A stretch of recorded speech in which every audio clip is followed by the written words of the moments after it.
So guys, we are discussing about the optic radiation and auditory radiation. The optic radiation arises from the lateral geniculate body, while the auditory radiation arises from medial geniculate body. Okay.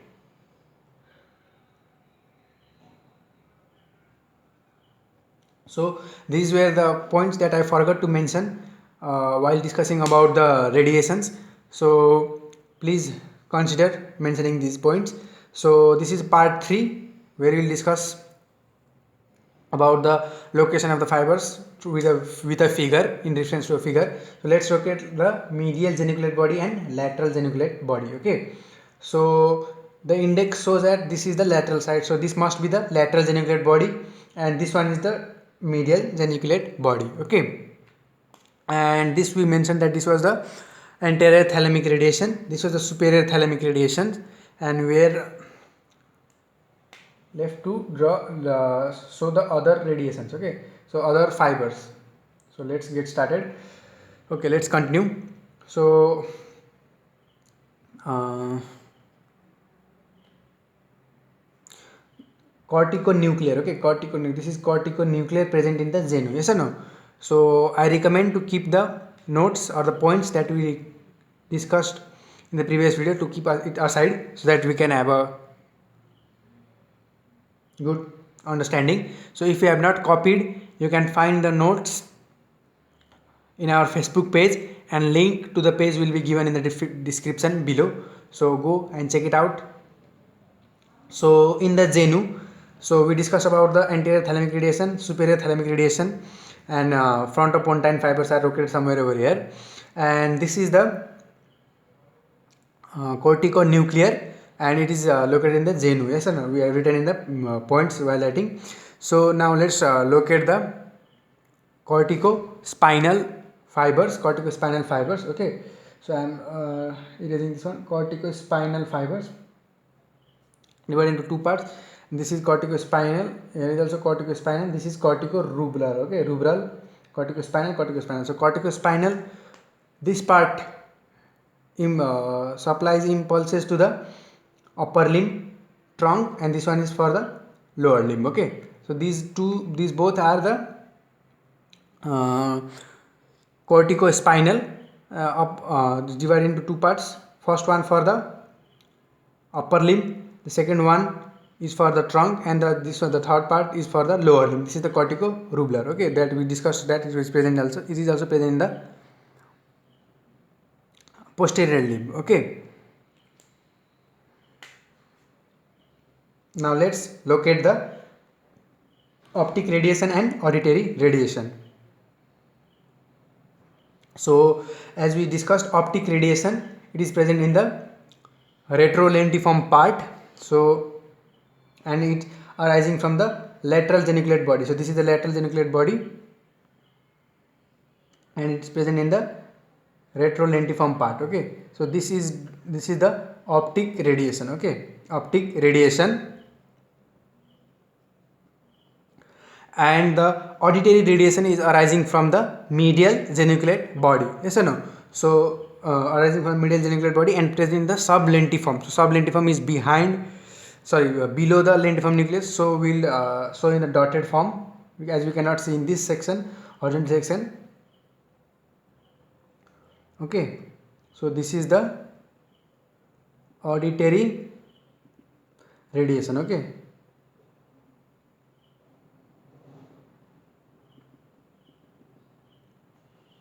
this is auditory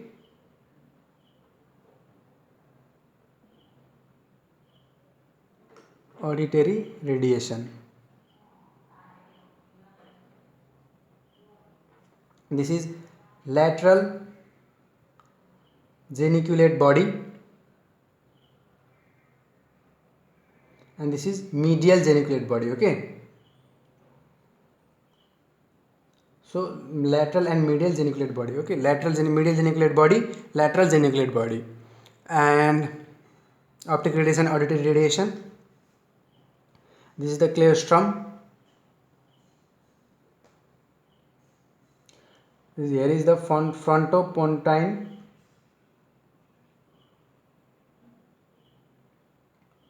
fiber. Okay, this is the anterior thalamic radiation.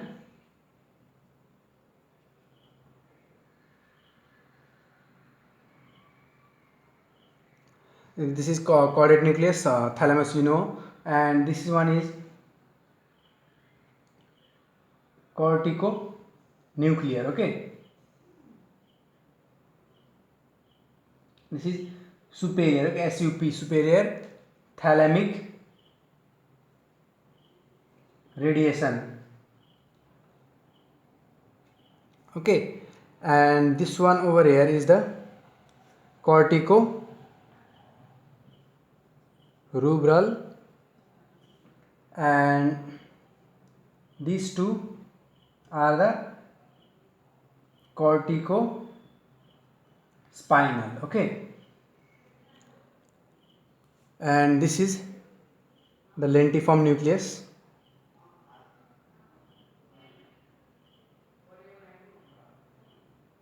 So this figure also shows the location of the fibers, and also we can label the parts and also the boundaries, structures forming the boundaries of the internal capsule. Okay, this is anterior limb, this is genu, posterior limb, and retrolentiform. Okay, somewhere here is the sublentiform part.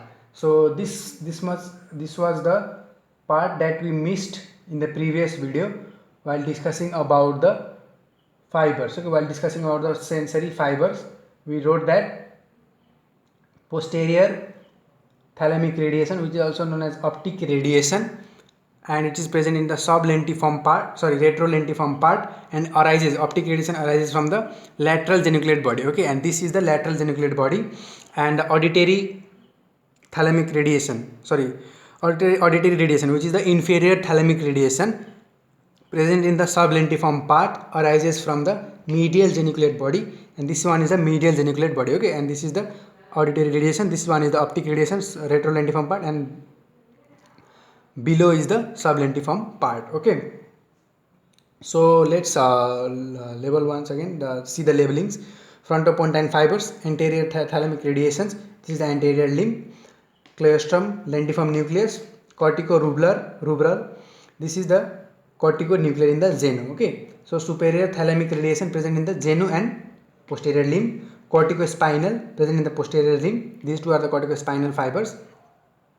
This is the optic radiation arising from the lateral geniculate body, and auditory radiation arising from the medial geniculate body. So now we shall discuss about the blood supply of the internal capsule. Now let's discuss about the blood supply of internal capsule.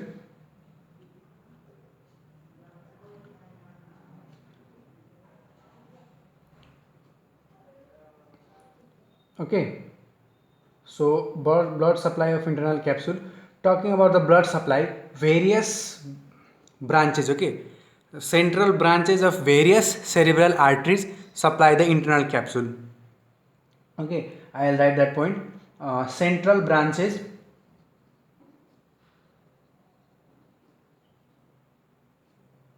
of various cerebral arteries supply the internal capsule. Okay, internal capsule, and except one branch, that is the posterior cerebral artery, all the branches supplying to the internal capsule are the branch of internal carotid artery, except the posterior cerebral artery, which is the branch of basilar artery. Okay, so we'll discuss about those points. So let's make a figure so that we can locate those branches of the arteries. So this is the internal carotid artery. So as I told that it is supplied by all the arteries supplying to the internal capsule are the branches of the internal carotid artery, except one, that is the posterior cerebral artery, that is the branch of basilar artery. Yes or no? So internal carotid artery gives of anterior cerebral branch. Okay, anterior cerebral branch. Also gives of middle cerebral artery. Okay, anterior cerebral artery, middle cerebral artery. Okay, and middle cerebral artery gives of a anterior choroidal artery. The middle cerebral artery is giving off a branch called anterior choroidal artery. Okay, then as we told, from the basilar artery, the posterior cerebral artery, the basilar artery gives off a branch called posterior cerebral artery. Yes, okay. And the anterior cerebral arteries are connected by the anterior communicating artery, while this is the posterior communicating artery. Okay, and basilar artery is again formed by the combination or joining of two arteries. They are the vertebral arteries. Okay, so vertebral arteries from the both sides, vertebral arteries join to give up the basilar artery. The basilar artery gives of the posterior cerebral artery. Okay, posterior cerebral artery.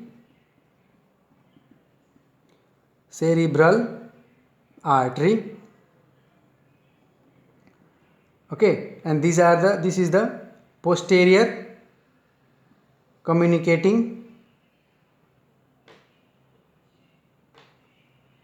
artery, posterior communicating artery, A for artery. Okay, this is the anterior choroidal artery,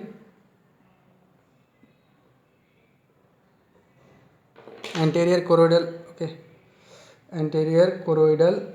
artery, not choroidal. Okay, anterior choroidal artery.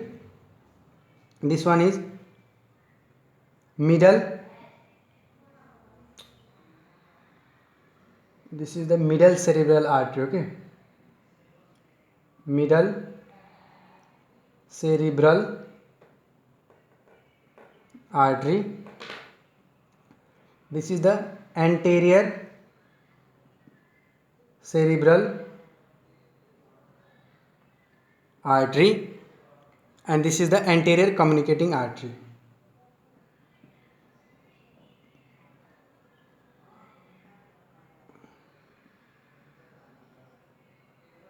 So not that difficult to remember the names. Just remember, first one is the origin is the internal carotid artery, giving of anterior cerebral artery, middle cerebral artery. Okay, anterior cerebral artery, middle cerebral artery, and then the posterior cerebral artery is coming from the basilar artery. Then anterior cerebral artery are connected by anterior communicating artery. Posterior cerebral artery are connected to the internal carotid artery by posterior communicating artery, and there is a in between anterior and posterior cerebral artery there is a middle cerebral artery which gives off anterior choroidal artery, which gives off a branch that is anterior choroidal artery. Okay, so I'll highlight with blue so that don't get confused between the other points and the name of the arteries. Okay, so these are the arteries. So now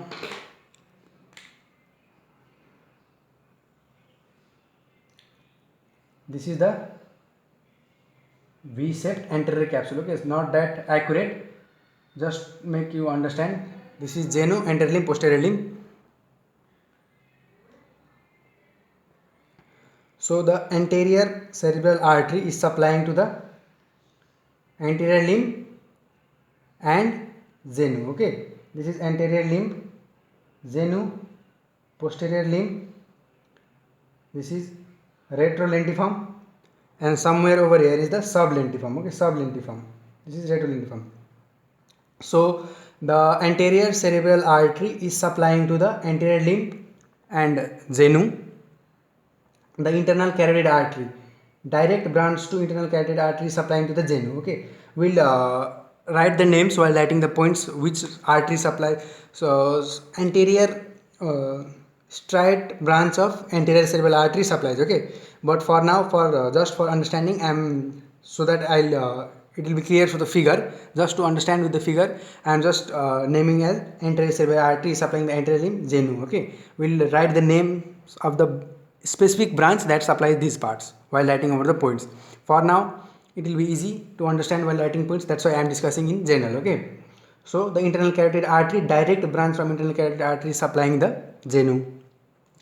Anterior choroidal artery. Okay, this is not, so let it be over here. This is the middle cerebral artery. This was the middle cerebral artery. So direct branch from internal carotid artery. This is internal carotid artery. Okay, internal carotid artery. I am writing ICA.